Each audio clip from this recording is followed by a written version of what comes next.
Hey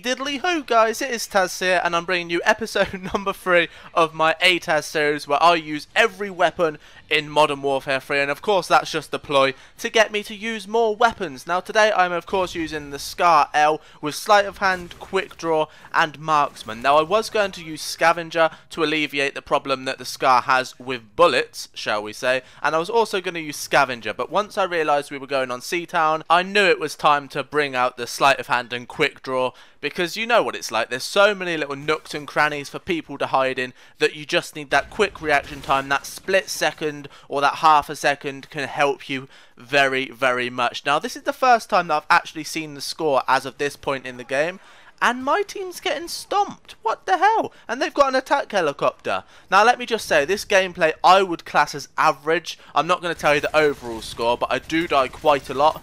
Quite a bit more than I would normally upload, because I'm not one for, you know, these overly beast gameplays, because I just don't play it long enough to get them. But what I do but what I do is I play long enough to get sort of better than average gameplays for your standard guy to play, and that's what I think this is. You know, I just really want to just tell you my score, but I'm not, because I think it spoils it unless you don't watch for the score. See, now that's just the thing. What do you watch the commentaries for? Do you watch the commentary and listen to the person? Or do you watch the commentary and watch the gameplay? Obviously, if you searched 400 Modern Warfare 3, you are looking for specifically the gameplay, let's just say.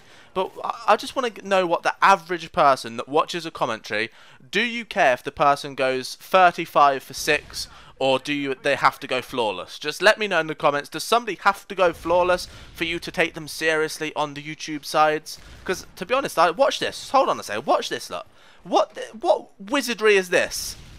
Right, so he's not laying down or anything. He just crouches and he just... See, if I ever tried anything like that, boom, I'm dead. But yet this low-level guy just shows me how it's done. Please, dude, teach me how to Dougie as well, because...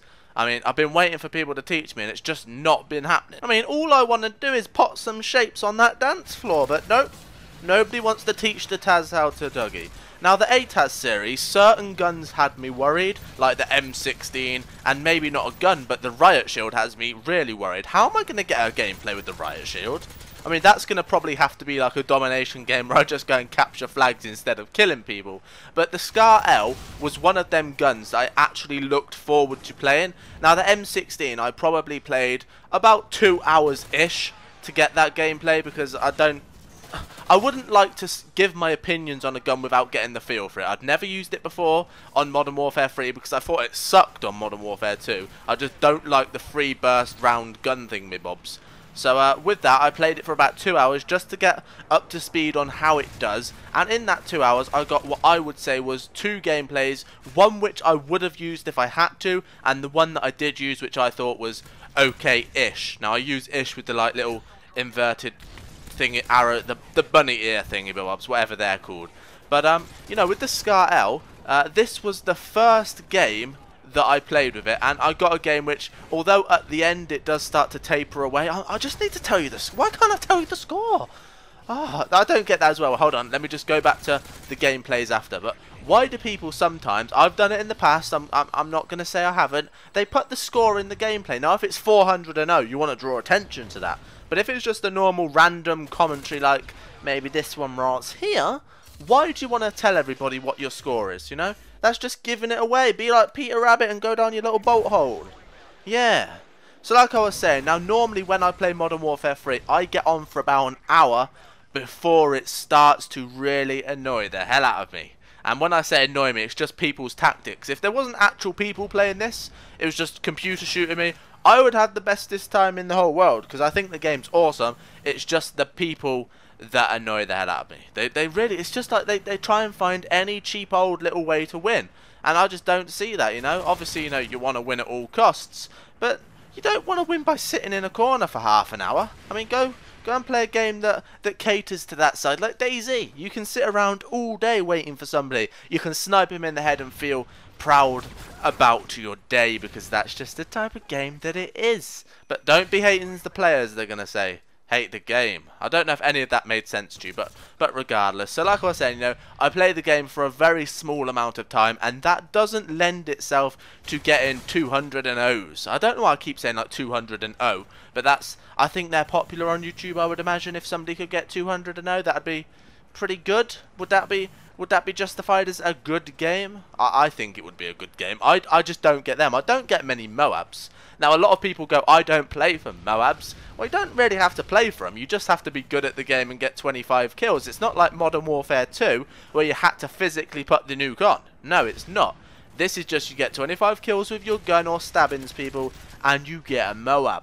But what I would say is, certain play styles don't lend themselves to the Moab. Now, this play style that I'm using in this game isn't typical for me. I like to just run around, run and gun, and whatever happens, happens. If I die, so be it, bitch. I just don't care. But if I win that gun battle, then I'm going to be happy as Larry. And Larry is, of course, named Mike. So I don't think you can't play for Moabs, but your playstyle doesn't lend itself to gets in the Moab. I really haven't talked about the Scar in this game, have I? Well, I think that's it. The A.T.A.Z series, I'm not just going to overly talk about the Scar and, you know, the guns that I'm using and give you tips for them, because I don't like giving tips. You know, nobody gives me tips, and that's why I do so badly. I think I've worked out why I do so badly, because nobody wants to give me tips. You know, I don't give tips. Find a gun that suits you and just stick with it. And that is probably going to be the ACR or the MP7. Now, the game's wrapping up here. I looks over here to see if I see anybody, but I see this guy. I think I killed him 3 times in a row. So, guys, this has been Taz with what I like to call a randomry. I've been the best bit of today's video. If you don't agree, comment. Seriously, just comment. Just if you didn't watch my last video, you wouldn't have got that. I'm sorry. Don't all hate on me at once. I'll go 32 for 7. At one point, I was 28 for 4. So guys, this has been Taz. Cherry pie, noise.